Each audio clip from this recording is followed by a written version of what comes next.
Police ने खुलासा किए हैं, क्या आपको उस खुलासे पे यकीन है? बिल्कुल भी यकीन नहीं है और केवल हमें ही नहीं, उनके परिजनों को भी यकीन नहीं है, बिहार के आवाम को अब यकीन नहीं है। और उनके परिजनों का कहना है कि हमें अब बिहार सरकार पे भरोसा नहीं रहा और हम चाहते हैं कि देश के सर्वोच्च जांच एजेंसी सीबीआई से इसकी जांच कराई जाए, चूँकि मामला हाई प्रोफाइल है।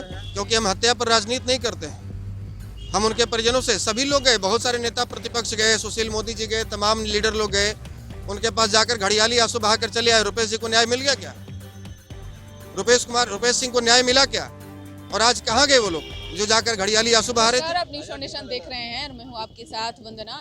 अभी आप कैमरे के पीछे देख रहे होंगे कि यहाँ पे धरना प्रदर्शन चल रहा है। ये धरना प्रदर्शन रुपेश हत्या मामले को लेकर के चल रहा है। लंबे अरसे के बाद पुलिस ने खुलासा किया है और जिस व्यक्ति को सामने लाया उस पर किसी को यकीन नहीं हो रहा है। तमाम विपक्ष पार्टियां हों वो भी लगातार सवाल खड़े कर रहे हैं कि आखिरकार लगभग 45 दिन बाद जो पुलिस ने खुलासा किया है वो भी एक ऐसे गैर हाजिर लोग को मौजूद किया जिस पर यकीन करना मुश्किल है। आइए हम इन्हीं लोग से, किसी लोग से जानते हैं कि आखिरकार आप लोग, भाई साहब, आप धरने पर क्यों बैठे? हम लोग रुपेश सिंह हत्याकांड की सीबीआई जांच की मांग के लिए यहाँ पे बैठे हुए हैं। जो पुलिस ने खुलासा किया है, क्या आपको उस पर यकीन है? नहीं, बिल्कुल भी भरोसा नहीं है। वो एक स्क्रिप्ट तैयार किया गया है लोगों को बरगलाने के लिए। आज आप लोग ये जो विवाद एकता मंच है काफी पीछे आकर के ये सामने आई है। आखिरकार आप लोग इतने दिन तक कहाँ थे?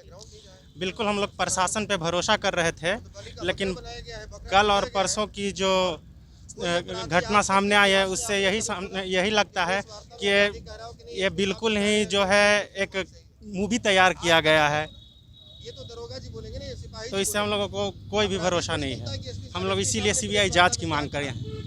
आपसे एक सवाल करना चाहते हैं, आपके उम्र के अब तक के क्या आपने ऐसी घटना कभी देखी थी? नहीं, कभी नहीं, ऐसा सुना भी नहीं था।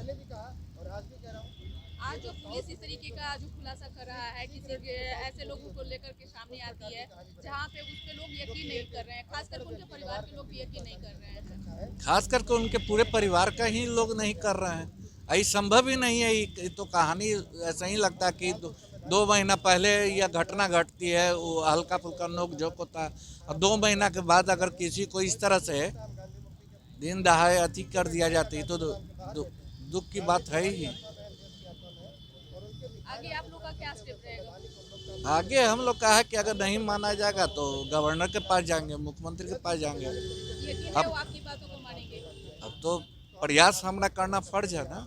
हम तो उसके लिए आवाज़ उठाएंगे, रात दिन एक करेंगे, रात दिन एक करके देख अथी है, मानना ही पड़ेगा। आपका नाम क्या होगा? अरविंद कुमार।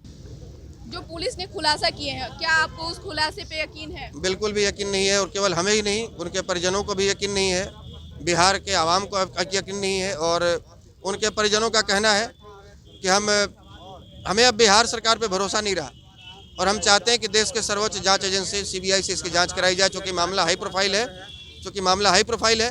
और इन मामलों की जांच यदि सीबीआई से नहीं कराएंगे तो फिर सीबीआई किस काम का? आप अपने स्तर पर बिहार सरकार से मांग कर रहे हैं कि अनुशंसा कीजिए और साथ ही साथ उनके परिजनों को सुरक्षा मुहैया कराई, चूँकि उनके परिजनों के साथ भी कोई घटना घट सकती है। उनके परिजन काफ़ी चिंतित हैं, उनसे लगातार संपर्क में हैं और उनके छोटे छोटे बच्चे हैं। आपको उनके बारे में भी सोचना होगा, उनकी विधवा, उनके आश्रित को सरकारी नौकरी आप दीजिए। हम इस मांग को भी आपके समक्ष रखते हैं। हमेशा से आशुतोष जी, आप इतने पीछे क्यों आते हैं? विपक्ष पार्टियां भी लगातार इसके प्रति आवाज उठाते रहा, तो आप हमेशा से छुप कर क्यों रहते हैं, सामने क्यों नहीं आते? क्योंकि हम हत्या पर राजनीति नहीं करते हैं। हम उनके परिजनों से, सभी लोग गए, बहुत सारे नेता प्रतिपक्ष गए, सुशील मोदी जी गए, तमाम लीडर लोग गए, उनके पास जाकर घड़ियाली आंसू बहाकर चले आए। रुपेश जी को न्याय मिल गया क्या? रुपेश सिंह को न्याय मिला क्या? और आज कहाँ गए वो लोग जो जाकर घड़ियाली आंसू बहा रहे थे? हम भी चाहते, हमारे भी कई लोगों ने कहा कि आपको भी जाना चाहिए था। सैकड़ों लोगों ने कॉल किया, मैसेज किया। जब सैकड़ों लोगों ने कॉल मैसेज किया, हम उनके परिजनों से बात किए, संपर्क किए। उन्होंने कहा आज के 1 सप्ताह पहले तक वो प्रशासन की कार्रवाई से संतुष्ट थे। तो जब उनके परिजन प्रशासन की कार्रवाई से उस समय संतुष्ट थे तो हम अपनी राजनीति चमकाने हत्या पर क्यों जाए? लेकिन हम आज भी नहीं बैठते, लेकिन आज इसलिए बैठे हैं चूँकि उनके परिजनों का ही कल हमारे पास कॉल आया है और हम लगातार उनसे संपर्क में थे। परिवार के लोग और उनके कुछ लोग कह रहे हैं बड़ी मछलियों को सरकार बचा रही है। निश्चित तौर पर वो बड़ी मछली, अब बड़ी मछली भैया हमको क्या पता, वो तो सरकार बता रही है, सरकार से पूछना चाहिए। और यहाँ प्रशासन को निष्पक्ष कार्रवाई करने नहीं दिया जाता है।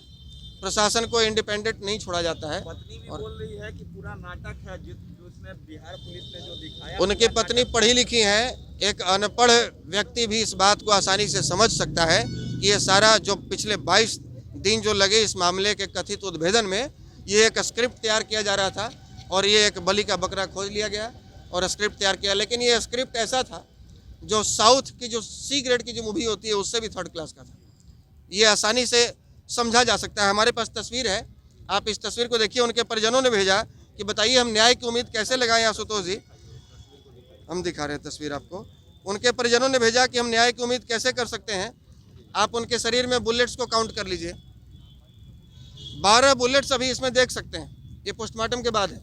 प्रशासन कह रही है कि 5 गोली लगी है, 6ठा गोली शीशे में लगा, गाड़ी में लगी। एसएसपी और आरोपी के बीच जो बयान मीडिया के सामने दे रहा था वो कहीं ना कहीं मिसमैच हो रहा है। मिसमैच भी हो रहा है और उनके परिजन का जो कहा हुआ है, आप इसमें काउंट कर लीजिए ना कितनी गोलियां लगी हैं। उनके परिजनों का कहना है कि उनके बॉडी से साफ तौर पर 18 गोली काउंट कर सकते हैं आप।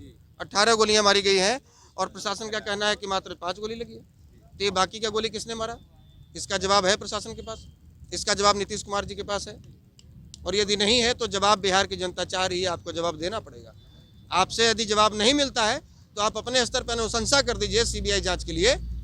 सीबीआई जांच की अनुशंसा कर दीजिए, हम सीबीआई पर भरोसा करते हैं और वहीं से न्याय मिलने की उम्मीद है। क्योंकि कुछ राजनीतिक लोगों का कहना है कि अब ये जातीय एंगल लेने लगा। समाज की बात करें तो भूमिहार समाज के कुछ लोग कल भी गए थे राज्यपाल से मिलने, ब्राह्मणी समाज के लोग आज भी। आप लोग देखिए, हत्या और हत्यारों की कोई जाति नहीं होती है, ये किसी के साथ भी हो सकता है और किसी के साथ भी। आज हम ही यदि यहाँ बैठे हुए हैं तो हम इस बात को लेकर बैठे हैं कि इतने बड़े हाई प्रोफाइल मामले में, जो पिछले 1 वर्षों से इतना बड़ा कोई हाई प्रोफाइल मामला नहीं हुआ बिहार में, बावजूद इसके इस मामले की आसानी से लिपापोती कर दी गई, सबको डार्क में रख के।